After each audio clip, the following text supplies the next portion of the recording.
Hello, नमस्कार, राम राम आप सभी को। हम लोग देख रहे थे फार्मास्यूटिकल एनालिसिस जो कि बी फार्म फर्स्ट ईयर का एक सब्जेक्ट है। तो हम लोगों ने अभी तक एनालिसिस में कवर किया है। पिछले लेक्चर में हमने देखा था कैसे सॉल्यूशन प्रिपेयर करते हैं और कैसे स्टैंडर्डाइजेशन करते हैं। तो आज उसी के आगे नेक्स्ट टॉपिक में हम लोग बात करेंगे एरर्स की, source of error, type of error और मिनिमाइजेशन ऑफ एरर। ठीक है, एरर के बारे में हम लोग डिटेल में बात करेंगे। तो एरर्स क्या होते हैं? तो एरर की डिफिनीशन की बात करें तो एरर क्या है? डिफरेंस होता है between true value and measured value. True value और मेजर्ड वैल्यू के बीच का जो डिफरेंस है उसको हम क्या कहते हैं? एरर कहते हैं। ठीक है, एनालिसिस में जो एरर होता है उसको हम रिड्यूस करते हैं एक एक्सेप्टेबल लेवल तक, ना कि एब्सोल्यूट जीरो। ठीक है, हम एरर को एनालिसिस में रिड्यूस करेंगे एक एक्सेप्टेबल लेवल तक, एब्सोल्यूट जीरो तक हम रिड्यूस नहीं करते। ठीक है, इसको हम क्या कहते हैं? Error in pharmaceutical analysis. Example देख के अगर हम आपको बताएं तो जैसे ये एक सर्कल है, ठीक है, इसमें छोटे छोटे छोटे सर्कल प्रेजेंट है। ठीक है, और इसमें हमें पता है जो गिवन वैल्यू है वो दी हुई है 98.876। ठीक, अब आपसे कहा जाए कि आप इसमें गिन के बताओ कि कितने स्मॉल सर्कल्स प्रेजेंट हैं इस बिग सर्कल में। ठीक, तो आप गिन के बताते हैं, इसमें जो है 97.768 प्रेजेंट है। ठीक, दूसरा पर्सन बताता है इसमें 96.786 प्रेजेंट है। तीसरा बंदा बताता है इसमें 98.678 प्रेजेंट है। ठीक, तो मतलब तीन लोगों ने इसको काउंट किया। ठीक, तीनों में देख रहे हो जो ये ट्रू वैल्यू है, मतलब जो गिवन वैल्यू है उससे सिर्फ ये थर्ड वाला पर्सन जो है आसपास उसके जो है गिन के बताया कि इसमें 98.678 प्रेजेंट है सर्किल्स। बाकी सब देख रहे हो कहीं ना कहीं एरर आ गया, मतलब कहीं ना कहीं उन लोगों ने कुछ एरर किया है, तभी हमारी जो वैल्यू है नहीं आ रही है। तो इसी के जो ये ट्रू वैल्यू है और ये जो तुम्हारा मेजर्ड वैल्यू है, इसी के बीच का जो डिफरेंस है उसको हम क्या कहते हैं? एरर कहते हैं। ओके, सोर्स ऑफ एरर की बात करें तो सोर्स ऑफ एरर कौन कौन किस प्रकार से एरर हो सकता है? तो तुम्हारा पहला क्या है? सैंपल रिलेटेड, जो भी हम सैंपल यूज कर रहे हैं उससे रिलेटेड एरर हो सकता है। ठीक है, इंस्ट्रूमेंटल एरर भी हो सकता है। अब सैंपल रिलेटेड एरर कैसे हो सकते हैं? ठीक प्रकार से सैंपल एरर हो सकता है, जैसे कि इम्प्रॉपर सैम्पलिंग।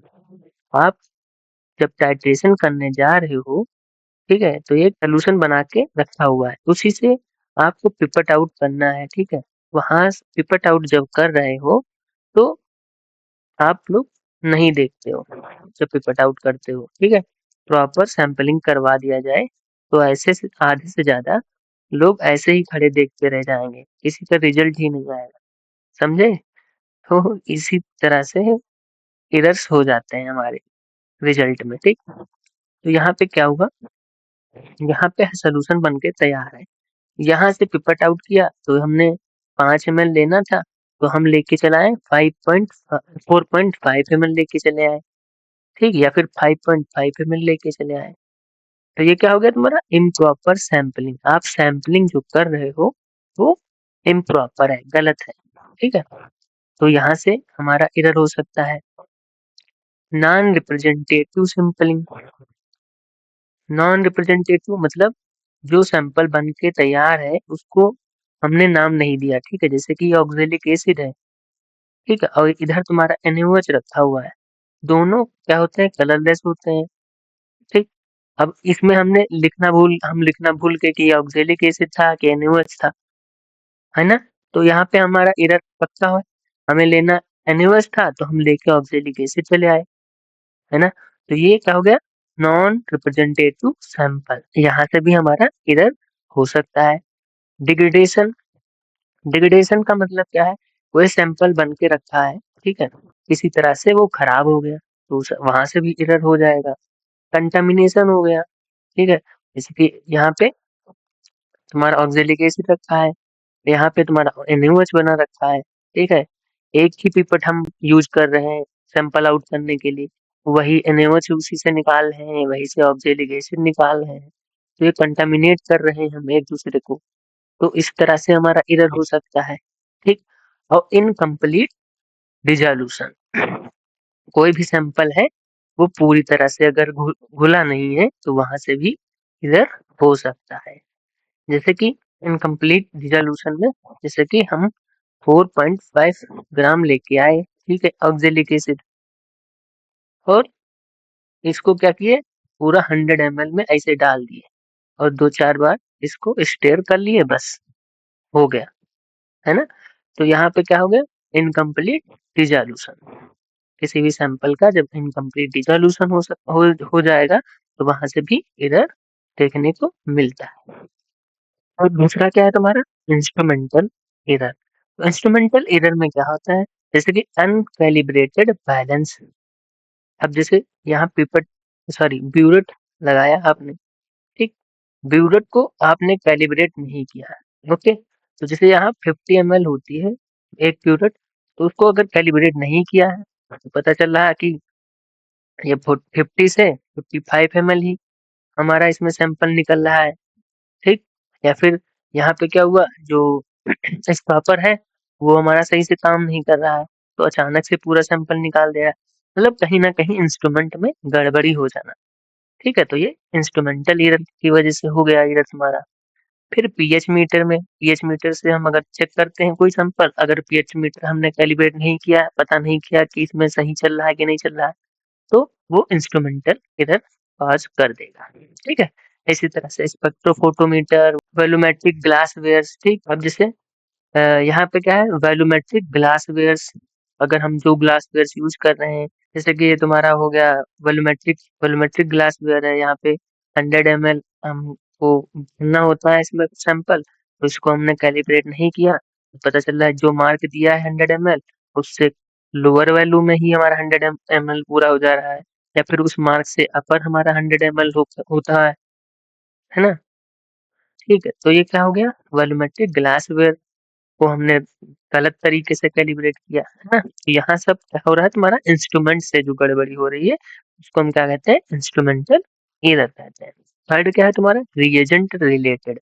अब रिएजेंट रिलेटेड कैसे इम्प्योरिटी होती है, जैसे कि इम्प्योर रिएजेंट का मतलब क्या है, कोई भी रिएजेंट है का हमें पता नहीं है कि स्टैंडर्ड है या नहीं है, ठीक है, आप गए उठा लाए, ठीक है, तो ये क्या हो गया तुम्हारा इम्प्योर रिएजेंट हो सकता है। इनकरेक्ट स्टैंडर्डाइजेशन, आप कोई भी स्टैंडर्डाइजेशन कर रहे हो तो उसका प्रोसेस गलत हो गया, मेथड गलत हो गया, या फिर जो भी कंपाउंड यूज कर रहे हो उसकी वजह से गलत हो गया, किसी तरह से स्टैंडर्डाइजेशन में गलत हो गया, तो वो भी तुम्हारा रिएजेंट रिलेटेड एरर कहलाएगा, ठीक है।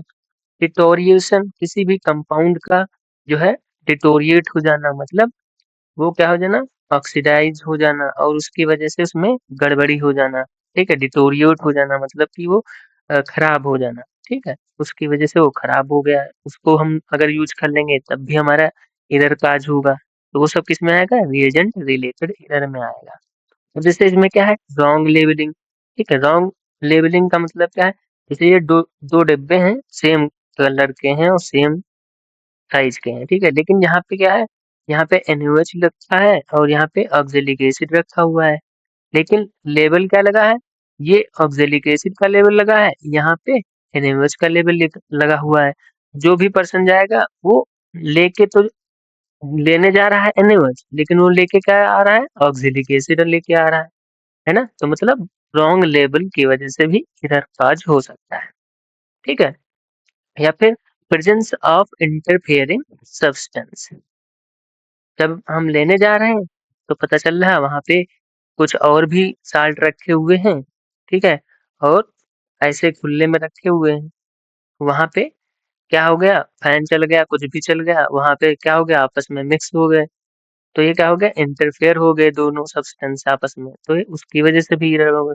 मतलब किसी कुल मिला के रिएजेंट में किसी भी प्रकार की अगर कोई एरर या हो रहा है तो उसकी वजह से हमें एरर इम्प्योरिटी हो रही है किसी भी रिएजेंट में, तो उसकी वजह से हमें क्या एरर देखने को मिलेगा। ठीक। फोर्थ क्या है तुम्हारा, ह्यूमन या पर्सनल। ठीक है, यही सबसे ज्यादा होता है एरर जब आप परफॉर्म करते हो टेस्ट। ठीक।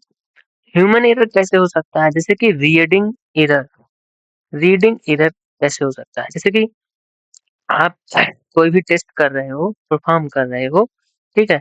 जब आपने क्या किया, यहाँ ये ब्यूरेट है, ठीक है?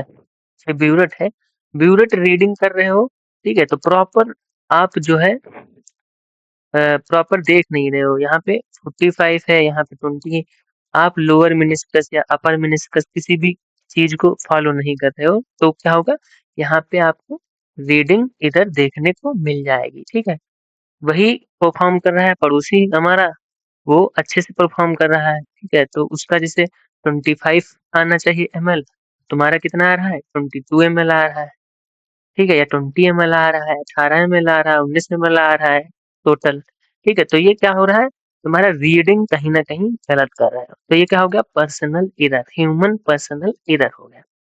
फिर क्या है, इनकरेक्ट रीडिंग का मतलब क्या है, जैसे कि कोई भी अच्छा सॉरी, इनकरेक्ट रिकॉर्डिंग।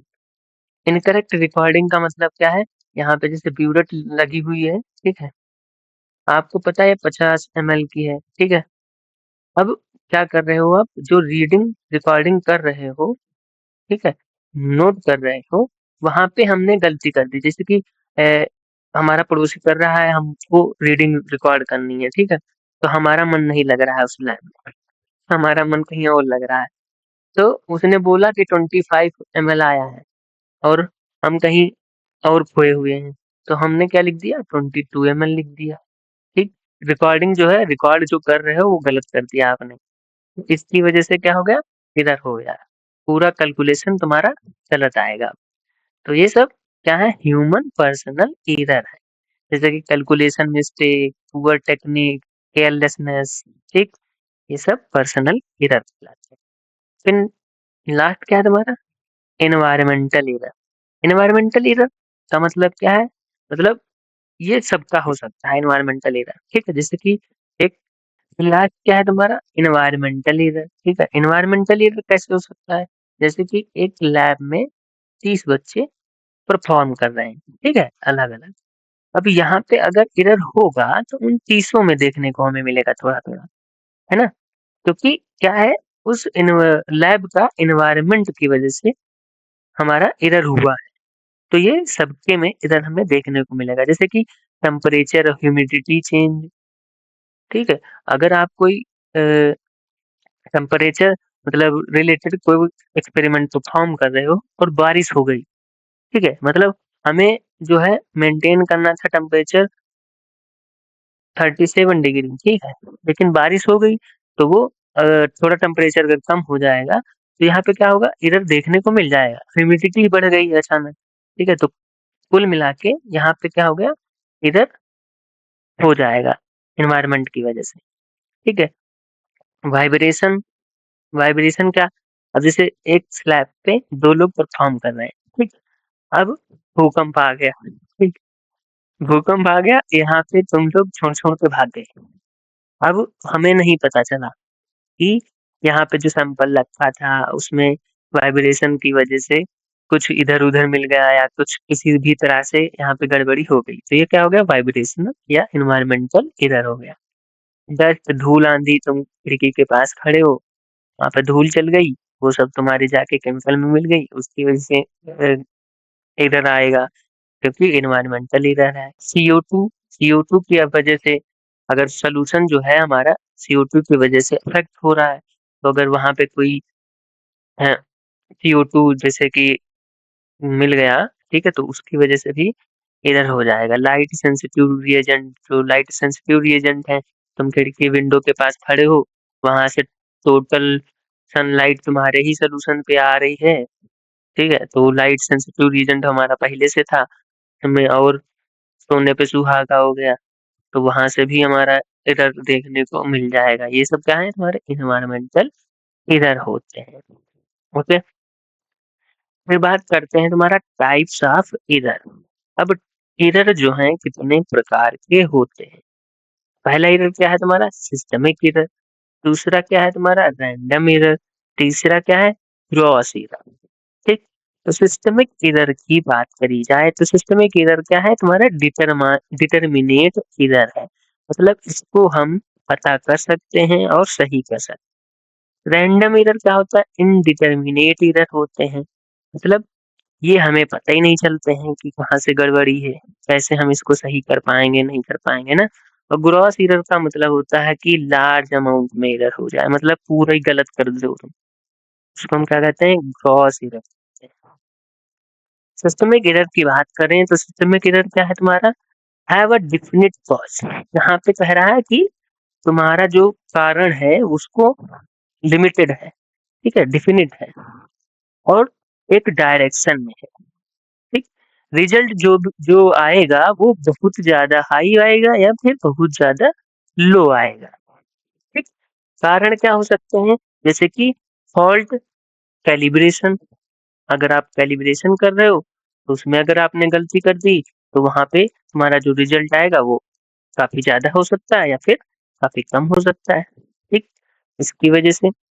और कांस्टेंट रिएजेंट इम्प्योरिटी, जो भी आप रिएजेंट यूज कर रहे हो कैलिब्रेशन के लिए, सॉरी, स्टैंडर्डाइजेशन के लिए या फिर टेस्ट परफॉर्म करने के लिए, वो रिएजेंट ही हमारा इम्प्योर है, उसमें पहले से ही कुछ मिला हुआ है, हमें पता ही नहीं है ना, तो वो रिजल्ट क्या करेगा, हमारा गड़बड़ ही लेके आएगा। तो ये भी कारण हो सकता है तुम्हारा सिस्टमिक एरर का। ठीक, और जो टेक्निक आप यूज कर रहे हो, टेक्निक यूज कर रहे हो टाइट्रेशन करने की या स्टैंडर्डाइजेशन करने की, वो टेक्निक ही तुम्हारी गलत है। आप ब्यूरेट की रीडिंग लोअर मिनिस्कस से देखना चाहिए तो तुम अपर मिनिस्कस से देख रहे हो, ठीक है, और जो वो स्टेयर करना होता है तो स्टेयर तुम ढंग से नहीं कर रहे हो, तुम्हारा मन ही नहीं लग रहा है ना, तो वो क्या हो गया तुम्हारा constant, sorry, consistent technique mistake.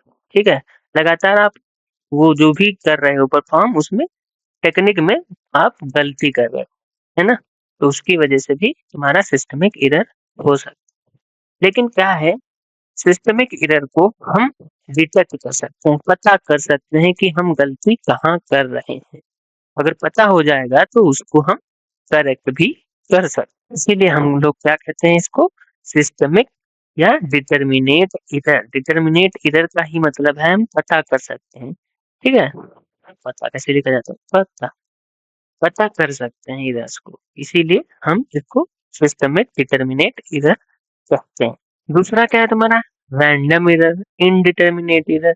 Indeterminate error का मतलब क्या है, जिसको हम, हिंदी भी लिखना नहीं आता हमको, जिसको जिसको हम पता नहीं कर सकते, इसीलिए ये क्या है तुम्हारा, रैंडम एरर है, अचानक से हो गया हो या फिर किसी वजह से हो गया हो, हमें पता ही नहीं चला किस वजह से एरर आ रहा, तो इसलिए क्या हो गया, रैंडम एरर हो गया तुम्हारा। जैसे कि क्या दिया हुआ है, arise from uncontrolled small variations in measurement. ठीक है, मेजरमेंट में जो है अनकंट्रोल्ड या फिर स्मॉल वेरिएशन आ रहा है। ओके, जैसे कि आप 5 टाइम्स टाइट्रेशन किया आपने, ठीक है, उसमें क्या है, लिटिल लिटिल मिस्टेक हो रही है, छोटी छोटी मिस्टेक हो रही है। ओके, और उन सब में एक जो रिजल्ट आना चाहिए चाहिए था 25 ml, ठीक है, वो उसकी जगह आपका 24 या फिर 22 या फिर 24.9 ऐसे समथिंग आ रहा है, तो मतलब छोटी छोटी मिस्टेक हो रही हैं, ठीक है, जिनको हम कंट्रोल नहीं कर सकते हैं मेजरमेंट में, तो इसकी वजह से जो इधर आ रहा है उसको हम क्या कहेंगे, रैंडम एरर कहेंगे। ठीक है, ये जो होता है रिजल्ट को अफेक्ट करता है अनप्रिडिक्टेबल, ठीक है, जो भी ये अफेक्ट करेगा रिजल्ट को अनप्रिडिक्टेबल वे में, ठीक है, अराउंड मीन, जो भी मीन आएगा तुम्हारा, ठीक है, टोटल करोगे उसके बाद डिवाइड जो करोगे, मीन जो भी आएगा वो अनप्रिडिक्टेबल होगा, ठीक है। और ये जो होता है इसको हम कंप्लीटली एलिमिनेट नहीं कर सकते, पूरी तरह से हम इसको खत्म नहीं कर सकते हैं, लेकिन क्या है, इसको हम रिड्यूस कर सकते हैं एक मल्टीपल रीडिंग से और प्रॉपर स्टैटिकल ट्रीटमेंट से, ठीक है। इसको क्या कर सकते हैं, हम कम कर सकते हैं। अब बार बार रीडिंग निकाल के, ठीक है, मल्टीपल रीडिंग लो, जैसे कि आपका तीन बार आपने फॉर्म किया, ठीक है, कोई भी टेस्ट नहीं आ रहा 3 बार में, तो हम उसको क्या करते हैं, रीडिंग बढ़ा देते हैं, 5 बार कर लेते हैं, 5 बार रीडिंग निकालो, ठीक है। और जो भी जिस तरह से आप कर रहे हो, जिस तरह से आप परफॉर्म कर रहे हो, उसका मेथड चेंज कर लो, ठीक है, उसकी वजह से भी हम उस एरर को क्या कर देंगे, रिड्यूस कर देंगे। तो ये सब क्या हो गया तुम्हारा, रैंडम एरर, इनडिटर्मिनेट एरर हो गया। फिर थर्ड क्या है तुम्हारा, ग्रॉस एरर। अब ग्रॉस एरर क्या है, मतलब लार्ज अमाउंट में एरर हो गया, ठीक है, लार्ज अमाउंट में एरर हो गया तुम्हारा, ठीक है, पता ही नहीं चला आपको कैसे एरर हुआ, ठीक। या फिर यहाँ पे आपने क्या किया, यहाँ पे जो है आप स्टैंडर्ड सोल्यूशन जो रखा था बना हुआ आपके लेबोरेटरी में, 2 स्टैंडर्ड सोल्यूशन बने हुए रखे थे, ठीक है, एक तुम्हारा स्टैंडर्ड सोल्यूशन था एक्स, एक था वाई, ठीक। यहाँ पे क्या किया आपने, क्या किया कि मतलब आपको लेके आना था वाई सोल्यूशन, आप लेके चले आए एक्स सोल्यूशन, मतलब पूरा ही सोल्यूशन गलत लेके चले आए, ठीक। और ये क्या है, ऑब्वियस मिस्टेक, ठीक है, आपने ध्यान नहीं दिया पूरी तरह से, ठीक है, और पूरा स्टैंडर्ड सोल्यूशन ही गलत लेके चले आए, तो ये तुम्हारा किस में जाएगा, रॉन्ग एरर में आए, ग्रॉस एरर में आएगा, ठीक है। फिर क्या है तुम्हारा, miss reading burette by 10 ml, ठीक है। अब किसी भी ब्यूरेट को आप रीड कर रहे हो, ठीक है, उसमें 10 ml तक आपने ध्यान ही नहीं दिया कि 10 ml कहाँ चला गया हमारा, मिस रीड कर लिया आप, ठीक है, 24 ml आ रहा था लेकिन आपने ध्यान नहीं दिया तो वो 22 ml चला आया, ठीक है। आप कहीं बिजी थे बात करने में तो 2 ml यहाँ खा गए, फिर उसके बाद देखा तो 22 से सीधा 12 पे आ गया, हमने देखा ही नहीं, ठीक है, मतलब मिस रीडिंग कर रहे हैं आप ब्यूरेट की वजह से बहुत बड़ा लार्ज तुम्हारा रिजल्ट जो होगा उसमें डिफरेंस देखने को मिलेगा, ठीक है। रिकॉर्डिंग रॉन्ग डेसिमल, अब डेसिमल जो भी आप रिकॉर्ड कर रहे हैं उसमें डेसिमल इधर-इधर हो जाए, ठीक है, तो वो भी तुम्हारा किसमें आएगा, ग्रॉस एरर में आएगा। और ऐसे रिजल्ट्स को क्या होता है, यूजुअली रिजेक्टेड, क्योंकि यहाँ पे आपने क्या किया, पूरी तरह से ध्यान ही नहीं दिया है, ठीक है, पूरा चीजें ही आप गलत करके आए हो, ठीक है, तो इसको हम क्या कहेंगे, ग्रॉस एरर कहते हैं, ओके। नेक्स्ट क्या है तुम्हारा, minimizing error, accuracy and precision. अब हम मिनिमाइज कैसे करेंगे एरर को, और एक्यूरेसी क्या होती है, प्रिसीजन क्या होती है। तो मिनिमाइजिंग एरर आज हम देखेंगे, फिर एक्यूरेसी और प्रिसीजन नेक्स्ट लेक्चर में देखेंगे, ओके। तो मिनिमाइजिंग एरर, अब हम एरर को कैसे मिनिमाइज करेंगे, कौन से मेथड से मिनिमाइज करेंगे। तो minimizing error, method to minimizing error, पहला क्या है तुम्हारा, use properly calibrated and maintained instruments, use certified primary standard and freshly prepared region। अब हम क्या करेंगे, जो भी गलतियां हम कर रहे थे उनको हम सुधारेंगे, जैसे कि आप अपने जो भी इक्विपमेंट यूज करने हैं उनको कैलिब्रेट करो प्रॉपर अच्छे से, ओके, जब तक कैलिब्रेट ना हो जाए सही से आप 4 बार करो उसको, ठीक है। तो वहां से तुम्हारा इंस्ट्रूमेंटल एरर या फिर किसी भी तरह सा एरर आ रहा है, वहां से कैलिब्रेशन करने से तुम्हारा कम हो जाएगा, ओके। और क्या, जो भी इंस्ट्रूमेंट आप यूज करने जा रहे हो उनको एक बार चेक कर लो चला के कि ये चल रहा है कि नहीं चल रहा है, अगर चल रहा है तो ढंग से चल रहा है कि नहीं चल रहा है ना। तो जो भी आप इंस्ट्रूमेंट यूज करने जा रहे हो उसको आप चेक कर लो, उसकी वजह से भी एरर हो सकता है, अगर हो रहा था तो वो कम हो जाएगा। फिर सर्टिफाइड प्राइमरी स्टैंडर्ड और फ्रेशली प्रिपेयर्ड रिएजेंट का यूज करो। ठीक है, सर्टिफाइड प्राइमरी स्टैंडर्ड का सोल्यूशन तैयार करवाओ। ऐसा नहीं है कि पता नहीं सर्टिफाइड है कि नहीं है, आप लाए घोल के बना दिए। ठीक है, तो उस रिएजेंट की वजह से जो एरर आ रहे थे तो वो भी अब कम हो जाएंगे। फ्रेशली प्रिपेयर्ड रिएजेंट रखो, है ना, तो इसकी वजह से भी हमारे एरर कम हो जाएंगे। नेक्स्ट क्या है तुम्हारा, फॉलो रिटन एसओपीज। जो भी एसओपीज है मतलब स्टैंडर्ड ऑपरेटिंग प्रोसीजर जो भी है, ठीक है, स्टैंडर्ड ऑपरेटिंग प्रोसीजर जो भी है उसको आप फॉलो करो प्रॉपर। अगर कहा जाए कि आपको 10 ml लेके आना है, ठीक है, तो वहां पे 10.5 या फिर 9.5 ml नहीं होना चाहिए। प्रॉपर स्टैंडर्ड ऑपरेटिंग प्रोसीजर को फॉलो करो, वहां से भी एरर कम हो जाएगा। फिर perform blank determination. Blank determination करना है आपको सबसे पहले। ठीक है, ठीक है, ब्लैंक डिटर्मिनेशन क्या है कि आप करने से पहले, स्टैंडर्डाइजेशन करने से पहले आप यहाँ पे इंडिकेटर और भी सॉल्वेंट है उसको यूज करके आपने पहले ब्लैंक डिटरमाइन कर लिया, पता कर लिया कि हाँ हमारे जो भी करने जा रहे हैं उसमें सब कुछ सही चल रहा है। तो ये क्या हो गया, परफॉर्म ब्लैंक डिटर्मिनेशन कर लिया, उसकी वजह से भी इधर को हम मिनिमाइज कर सकते। फिर क्या है तुम्हारा, रन स्टैंडर्ड रेफरेंस सैंपल। जो भी सैंपल हम यूज करने जा रहे हैं स्टैंडर्ड, ठीक है, उसको एक बार हम प्रॉपर चेक कर लेंगे। ठीक है, फिर क्या है, train analyst thoroughly in proper technique. फिर जो भी ट्रेन एनालिस्ट होना चाहिए, जो भी परफॉर्म करेगा तुम्हारा एक्सपेरिमेंट, वो ट्रेंड होना चाहिए प्रॉपर, उसको हर चीज पता होनी चाहिए, सभी तरह की टेक्निक्स उसको पता होनी चाहिए। इन सब की वजह से हम क्या करेंगे, इधर को मिनिमाइज कर सकते हैं। ओके, तो आज के लिए इतना ही, मिलते हैं नेक्स्ट लेक्चर में नेक्स्ट टॉपिक के साथ, तब तक के लिए